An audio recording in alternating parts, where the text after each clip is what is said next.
Welcome friends, in this video tutorial we will learn about filters and how to set filters on our particular column. So filter is a one type of functionality provided by Excel which we can set on particular column to for the filtration of data.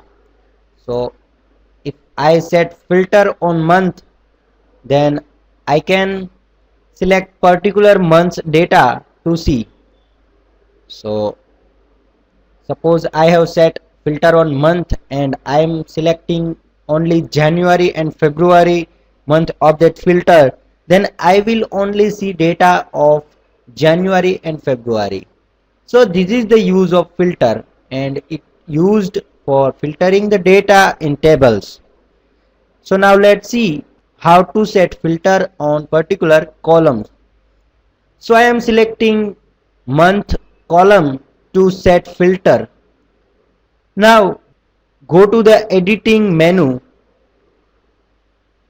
and select sort and filter and select filter option from that menu.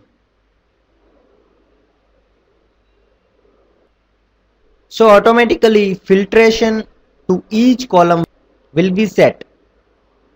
Now you can see one arrow beside the month column will be there.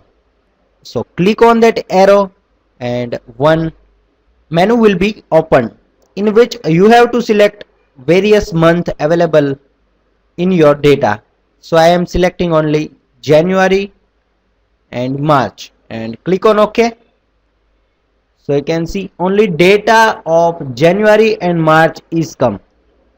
Now I want to see only data of quarter 1 and quarter 2 of January and March. So I have to go to the quarter and only select quarter 1 and quarter 2 and press OK. So now data is filtered and you can see only quarter 2 and quarter 1 data of January and March months.